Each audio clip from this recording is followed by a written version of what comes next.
Hello students, कैसे हैं आप सब लोग। आप सब लोग बढ़िया होंगे। तो आज हम स्टार्ट करने वाले हैं इलेक्ट्रिसिटी है, कुछ न्यूमेरिकल्स है जो आपके एग्जाम पॉइंट ऑफ व्यू से काफी इंपॉर्टेंट होने वाले हैं।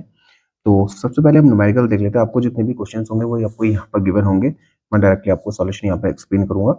सो आपका फर्स्ट क्वेश्चन जो है, the resistance of a metal wire of length 3 metre is 60 Om.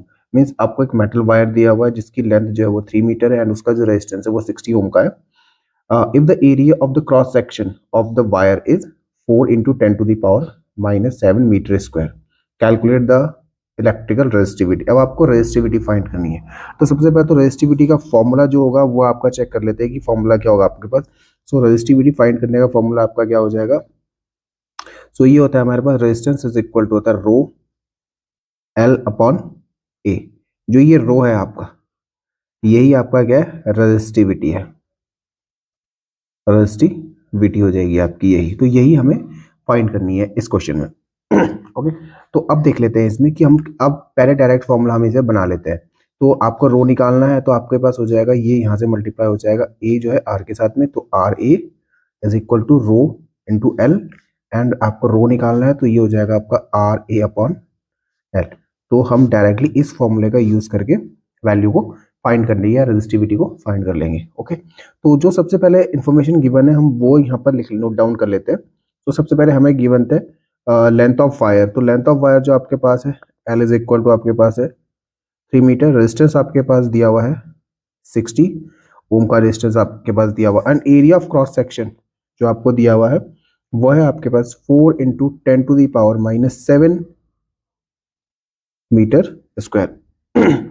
Okay, तो अब डायरेक्टली आपको क्या करना है, हमको इस फॉर्मूले में पुट कर देनी है ये वैल्यू जो गिवन वैल्यू हमारे पास है। तो रो इज इक्वल टू आपके पास हो जाएगा रेजिस्टेंस कितना है आपके पास 60 into area of cross section कितना है 4 into 10 to the power -7 upon ये आपके पास हो जाएगा लेंथ कितनी है 3 मीटर की आपके पास लेंथ आ गई। अब सिंपली आप क्या करेंगे, कैंसिल आउट कर लीजिए। सो 3 to the 6 20 आ गया। सो रो इज इक्वल टू कितना आ गया 20 into 4 into 10 to the power -7। अब एक काम करते हैं हम इसको कर लेते हैं 4 टू ज़ा 80, 24 ज़ा 80 कर लेते हैं हम इसको। तो 80 into 10 to the power -7। Okay, या तो आप इसको इतना छोड़ दीजिए या आपको इसको सिंगल डिजिट में लाना है, स्टैंडर्ड फॉर्म में लेकर आना है। तो आप क्या करेंगे, हम इसको क्या कर सकते हैं, हम इसको ऐसा लिख सकते हैं कि 8 into 10 to the power -7। Students को जो सबसे ज़्यादा प्रॉब्लम होती है वो इस टाइप में ये पावर को चेंज करना, कन्वर्ट करना, सबसे ज़्यादा प्रॉब्लम यहीं पर होती है। तो हम उसी को चेक करने वाले हैं अभी और उसी को सीखने वाले हैं कि वो कैसे करेंगे। आप लोगों ने क्लास 8th में और 7th में एक लॉ ऑफ एक्सपोनेंट पढ़ा होगा कि a⁴m इंटू a⁴n है। तो उस केस में क्या होता है, बेस सेम रहता है आपका और पावर क्या हो जाती है, प्लस हो जाती है। तो यहाँ पे जो आपका यूज होने वाला लॉ ऑफ एक्सपोनेंट यूज होने वाला है पूरा। सो रो इज इक्वल टू आपके पास हो जाएगा 8 इंटू, अब यहाँ पे 10 की जो पावर है 1 है, यहाँ पे -7 है, तो ये आपके पास हो जाएगा कितना 10 to the power -6 ohm metre. तो ये था सॉल्यूशन क्वेश्चन नंबर 1 का। अब सेकंड क्वेश्चन हम लोग देख लेते हैं। Okay students, now second question is, so second question आप लोगों के पास है, find the resistivity of the material of a metallic conductor of length 2 meter and the area of cross section is 1.4 into 10 to the power -7 meter square. The resistance of the conductor is 0.04 ohm. So जो चीज़ आपके पास given है सबसे पहले हम लोग वो लिख लेंगे। सो L इज इक्वल टू आपके पास यहाँ पे दिया हुआ है, ये आपके पास 2 मीटर का है जो वायर की लेंथ है। Area of cross section is equal to आपके पास एरिया दिया हुआ है 1.4 इंटू 10 to the power आपके पास है -6 मीटर स्क्वायर। नेक्स्ट आपके पास जो दिया हुआ रेजिस्टेंस दिया हुआ वो दिया हुआ 0.04 ओम का। ओके, आपको रेजिस्टिविटी फाइंड करनी है। सेम फॉर्मूला हमारा यूज होगा, वही फॉर्मूला हमारा यहाँ पे यूज हुआ था, सिमिलर फॉर्मूला हमारा यहाँ पे यूज होगा। तो आपके पास फॉर्मूला है रो इज इक्वल टू आपका हो जाएगा आर ए अपॉन एल। सो आप और ट्राई कीजिएगा कि अगर आप बोर्ड एग्जाम में आप क्वेश्चन सॉल्व कर रहे हैं इस टाइप के, तो जो भी फॉर्मूला है उसे हाईलाइट इस तरीके से बॉक्स में कर दीजिएगा। नेक्स्ट आप रो इज इक्वल टू, अब आर कितना है आपके पास 0.04 into area of cross section कितना दिया हुआ है 1.4 into 10 to the power -6 upon यहाँ पे लेंथ कितना दिया हुआ है 2 मीटर की लेंथ दी हुई। अब सबसे पहले तो ये डेसिमल में इसे आप क्या करेंगे, होल नंबर में चेंज करेंगे। तो आप क्या करेंगे, जितने नंबर पहले जीरो होते हैं डिनोमिनेटर में 0 आ जाएंगे, तो ये हो जाएगा 4/100 इंटू 1.4 इंटू 10⁻⁻6/2। कैंसिल आउट करेंगे आप इसे, तो ये आपका हो जाएगा 2 2 4, एंड आप मल्टीप्लाई करेंगे तो हो जाएगा 2.8 इंटू 10⁻⁻6 आपके पास ये हो जाएगा यहाँ पर। नेक्स्ट आप डिनोमिनेटर में आपके पास क्या बचा हुआ है यहाँ पे 100 है, मतलब 10 की पावर कितनी है 2 है, सो एल इज इक्वल, ये रो इज इक्वल टू हो जाएगा 2.8 इंटू 10⁻⁻6। और याद रखना ये आपका क्या हो जाएगा, हम इसको ऐसा लिख सकते हैं 10⁻2 लिख सकते हैं। ओके, अब स्टूडेंट्स को जो प्रॉब्लम होती है कि ये पावर यहाँ पे है तो ये ऊपर जाएगा तो क्या होगा, तो उसके लिए भी मैं आपको बता देता हूँ यहाँ पर। उसके लिए एक चीज होती है कि आपने लॉ ऑफ एक्सपोनेंट में पढ़ा होगा कि अगर आपके पास है a1/a⁴m इज इक्वल टू, तो ये चेंज हो जाएगी a⁻−m में, एंड अगर आपके पास है a⁻−m, तो अगर ये आपके न्यूमरेटर में जाएगी तो ये हो जाएगा a⁻m ओनली। ओके, तो हम लोगों को यही यूज करना होता है इस सब में। तो अब इसको सॉल्व कर लेते हैं, तो ये +2 है तो ऊपर जाएगा तो माइनस हो जाएगा, so rho is equal to 2.8 into 10⁻⁻6 into 10⁻⁻2। अब क्या है, बेस सेम है, ये वाला लॉ लगेगा, बेस सेम है और पावर को क्या कर देंगे हम लोग प्लस कर देंगे, सो रो इज इक्वल टू कितना हो जाएगा 2.8 इंटू 10⁻⁻8 ओम मीटर। तो ये रहा सॉल्यूशन क्वेश्चन नंबर 2 का। अब ऐसे ही देख लेते हैं हम लोग नेक्स्ट क्वेश्चन भी। Okay students, so question number 3 देख लेते हैं हम लोग। क्वेश्चन नंबर 3 में क्या है, सो आपके पास बेसिकली क्या है कि क्वेश्चन इस टाइप से हो सकता है ये, एंड अभी मैं इसके आपको 2 टाइप आउट करवा दूंगा। तो क्वेश्चन आपके पास है कि एक वायर है जिसका जो रेजिस्टेंस है वो 4 ओम है, एंड इसकी जो लेंथ है वो L है, एंड इसका जो एरिया ऑफ क्रॉस सेक्शन है वो A है। अब सेम मटेरियल की वायर है, मतलब इसमें जो मटेरियल यूज हो रहा है आपका क्या है, आपका सेम मटेरियल है।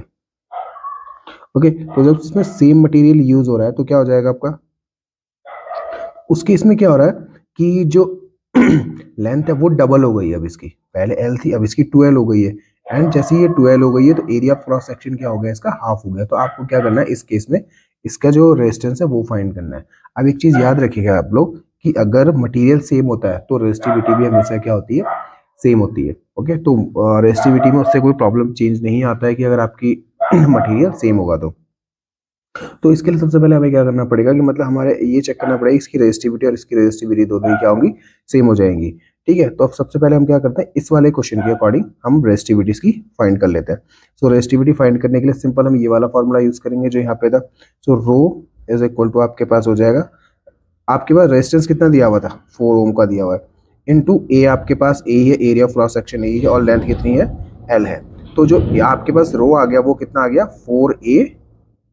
अब मैंने आपको बताया कि अगर मटेरियल सेम है तो रेजिस्टिविटी भी क्या होगी, सेम होगी। अब सेम चीज को हम यहाँ पे पुट कर देंगे, तो आपके पास जो क्वेश्चन था रेजिस्टेंस फाइंड करने का, R इज इक्वल टू क्या होता है रो L/A।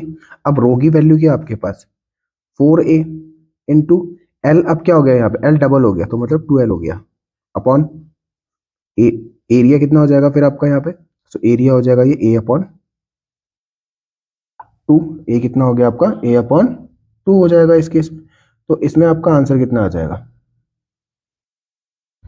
तो इस केस में आप क्या करेंगे, अब यहाँ पे क्या था आपका 4A/L था, सो L से L तो L से L कैंसिल आउट हो गया और A से A कैंसिल आउट हो गया यहाँ पे, तो ये 1/2 बचा आपका यहाँ पे। सो 1/2 जब बचा आपके पास तो ये 2 पर जाएगा तो रेसिप्रोकल हो जाएगा, तो आपके पास क्या बचेगा 4 इंटू 2 इंटू 2, दैट इज 16 ओम। तो आपके पास जो वायर है जिसकी लेंथ डबल कर दी थी, area of cross section half हो गया था, तो उस केस में रेजिस्टेंस जो आएगा आपका 16 ओम हो जाएगा। अब ऐसे ही हम लोग एक और क्वेश्चन देख लेते हैं सेम टाइप का। ओके स्टूडेंट्स, तो अब आपके पास क्वेश्चन नंबर 4 है। सो इसमें क्या गिवन है आपका, सो सेम चीज है आपका पास, मतलब एक वायर है जिसकी लेंथ L है और area of cross section A है और इसका रेजिस्टेंस जो है वो 4 ओम का है। तो आप क्या किया, सेम मटेरियल यूज हुआ है, बट इस टाइम पे क्या हुआ कि एरिया डबल हो गया और लेंथ ऑफ वायर क्या हो गई आपकी हाफ हो गई। तो उस केस में जो आपकी रेजिस्टिविटी आएगी या इसका जो रेजिस्टेंस आएगा वो कितना आएगा वो चेक कर लेते हैं यहाँ पे हम लोग। तो सबसे पहले मैं आपको बताया कि रो फाइंड करने का फॉर्मूला क्या था या आर, रो फाइंड करने का फॉर्मूला क्या बताया था मैंने आपको, R is equal to, sorry, rho is equal to कितना था, सबसे पहले तो आर इज इक्वल टू क्या था रो L/A ए, ये था आपका रेजिस्टेंस फाइंड करने का फॉर्मूला। अब यहीं से हम लोग क्या करते हैं, रो के लिए फॉर्मूला बना लेते हैं। सो रो इज इक्वल टू कितना हो जाएगा, आर ए अपॉन एल, ये आपके पास फॉर्मूला बन गया। अब आप क्या करेंगे, यहाँ पे वैल्यू पुट कर लीजिए पहले इस वायर के लिए। सो रो इज इक्वल टू कितना हो गया, यहाँ पे आर आपका 4 है, एरिया आपका ए है और लेंथ आपकी एल ही है। अब क्या है कि लेंथ हाफ हो गई, एरिया डबल हो गया, तो उस केस में आपके पास रेजिस्टेंस इज इक्वल टू कितना हो जाएगा, रो एल अपॉन ए। अब रेजिस्टेंस आपको फाइंड करना है, तो रो की वैल्यू कितनी आई थी, 4a upon L, into L कितनी थी आपके पास, एल जो आपके पास था एल अपॉन 2 था, इंटू और एरिया ऑफ क्रॉस सेक्शन कितना था यहाँ पे 2a था। अब एल से तो एल कैंसिल आउट हो गया, ओके, एंड ए से कैंसिल आउट हो गया, 2 2 जा 4 एंड 4 से 4, तो कितना बचा आपके पास यहाँ पे 1। तो रेजिस्टेंस कितना आ गया इसका, 1 ओम आ गया।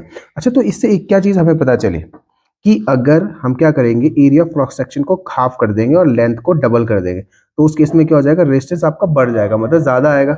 एंड जैसे ही हमने क्या किया कि लेंथ को कम कर दी और एरिया ऑफ क्रॉस सेक्शन को बढ़ा दिया, तो उस केस में क्या हो गया, हमारा जो रेजिस्टेंस आया वो आपका कम आ गया। ठीक है, तो अब इसी में एक टाइप और है हमारे पास, उसको देख लेते हैं। तो अब हम क्या करेंगे कि इस टाइप का एक लास्ट क्वेश्चन देख लेते हैं हम लोग। तो इस केस में क्या है, आपकी जो सब चीजें गिवन थी वो पहले वाले क्वेश्चन की तरह ही है, जैसे वायर है वो ही है, एंड जो दूसरी वायर है सेम मटेरियल की वायर है, बट उसमें क्या कर दिया कि लेंथ को डबल कर दिया और एरिया को भी क्या कर दिया, डबल कर दिया। तो इस केस में आपको रेजिस्टेंस फाइंड करना है कि कितना आएगा। तो फॉर्मूला आपको यही लगाना है पहले वाली वायर के लिए।